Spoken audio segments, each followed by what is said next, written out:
اسمعوا إذاعة شعار التوحيد أجيه 96.1 FM لانتشار علم الكتاب والسنة على فهم السلف الصالح. بسم الله الرحمن الرحيم. الحمد لله والصلاة والسلام على رسول الله وعلى آله وصحبه وسلم تسليما كثيرا. أما بعد، إخواني وأخواتي الكرام رحمني ورحمكم الله, yang saya cintai dan hormati yang ada di grup At-Tafaqquh Fid Din lil ikhwah maupun Fit Tafaqquh Fid Din lin Nisa. Semoga Allah merahmati antum semua atau antunna semua dimanapun antum berada, yang Masya Allah sangat berantusias di dalam belajar agama ini. Kita lanjutkan kembali pelajaran kita silsilah fikih seputar Ramadan. Kita masih pada bab muftilatus shaum, hal-hal yang membatalkan puasa. Sekarang kita memasuki hal-hal yang membatalkan puasa yang terjadi silang pendapat di kalangan para ulama. Berikut ini tentang hukum istimna, hukum onani atau hukum masturbasi yang dilakukan oleh seorang yang sedang berpuasa. Apakah hal itu dapat membatalkan puasa ataukah tidak? Dapat membatalkan puasa ataukah tidak? Yang perlu diketahui, masturbasi atau onani yang dilakukan oleh seorang lelaki maupun seorang wanita itulah perbuatan maksiat kepada Allah, baik di Ramadan maupun di bulan Ramadan, maupun di luar bulan Ramadan. Hanya saja bila dia melakukannya di bulan Ramadan, tentunya dosa akan lebih besar dan dilipat ganda oleh Allah Jalla wa Ala. Dalil-dalil yang menerangkan tentang haramnya perbuatan onani ini sangatlah banyak dari ayat-ayat Al-Quranul Karim dan dari hadis-hadis Nabi. Selainnya, di antaranya Allah berfirman, فَمَنِ ابْتَغَى وَالَّذِينَ لِفُرُوجِهِمْ حَافِظُونَ إِلَّا عَلَى أَزْوَاجِهِمْ أَوْ مَا مَلَكَتْ أَيْمَانُهُمْ فَإِنَّهُمْ غَيْرُ مَلُومِينَ. Mereka orang-orang mukmin adalah orang-orang yang menjaga kemaluan mereka. Tidak mereka berikan kemaluan mereka kecuali hanya kepada istri-istri mereka dan kepada budak-budak mereka. Ya.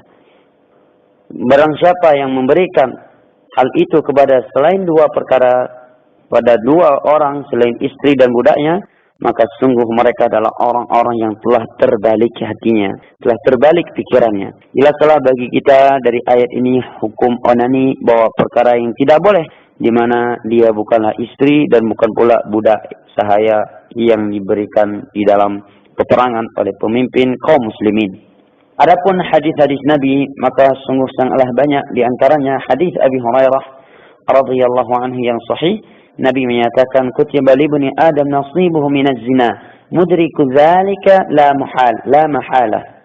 Setiap anak Adam ditetapkan baginya bagian dari perzinaan.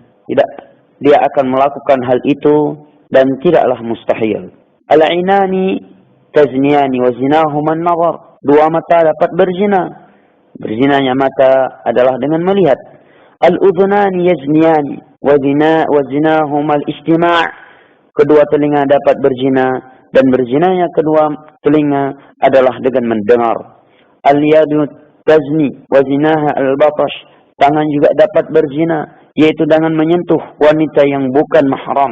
Bahkan di dalam hadis yang lain Rasulullah bersabda, la an yut'ana ahadukum fi ra'si bi mikhyat min hadid khairul lahu min an yamussa yada imra'atin la tahillu lah. Seorang wanita atau seorang lelaki yang menyentuh wanita yang bukan mahram, maka ditusuk di kepalanya dengan jarum dari besi, itu lebih baik daripada dia menyentuh tangan wanita yang bukan mahram.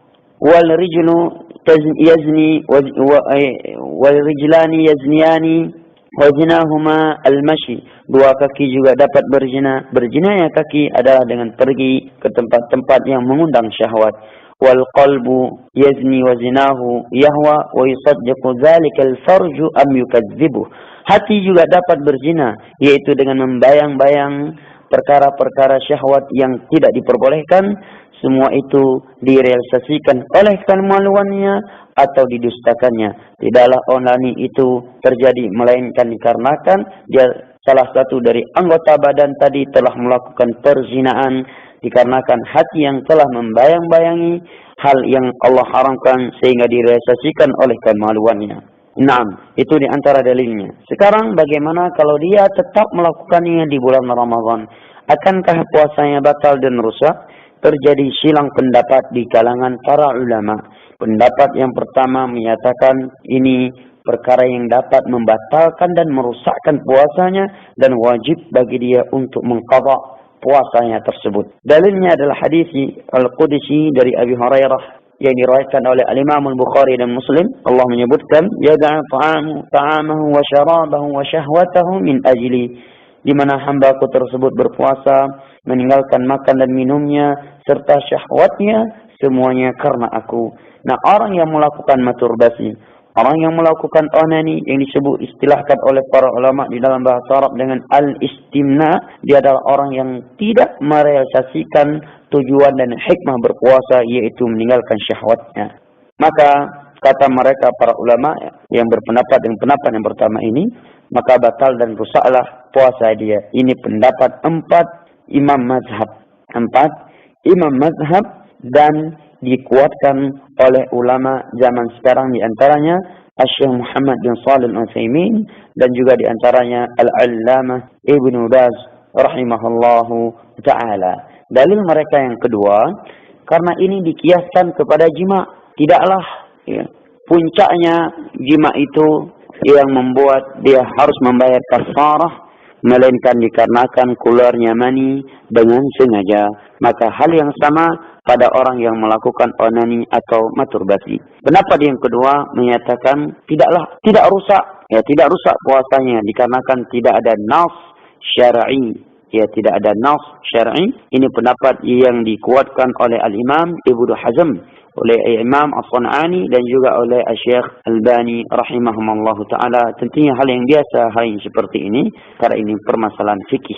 Namun pendapat yang kuat adalah pendapat yang pertama yang di atas tadi. Di atas tadi. Permasalahan berikutnya, orang yang berpuasa tiba-tiba mimpi basah. Dia tidur di siang hari, tiba-tiba mimpi basah. Apakah puasanya rusak ataukah tidak? Maka dijawab oleh Al-Imam Ibnu Abdul Barr di dalam kitabnya At-Tamhid, Al-Imam An-Nawawi di dalam Syarh Al-Muhazzab, dan juga Al-Imam Ibnu Taimiyah pada kitab Siyam. Mereka menukilkan ijma' kesepakatan ulama Islam bahwa hal itu tidaklah membatalkan puasa, karena hal itu bukanlah sesuatu yang disengajai dan orang yang tidur telah diangkat darinya pena catatan amalan. Saya kira sampai di sini untuk hari ini. Besok insyaAllah ta'ala akan kita bahas hukum mencium istri atau melihat istri atau wanita yang lain, kemudian setelah itu keluar mani, apakah membatal puasa ataukah tidak. Wallahu ta'ala a'lam bis-shawab. Wassalamualaikum warahmatullahi wabarakatuh. Radio Syiar Tauhid Aceh 96,1 FM. Sahabat berbagi ilmu Islam.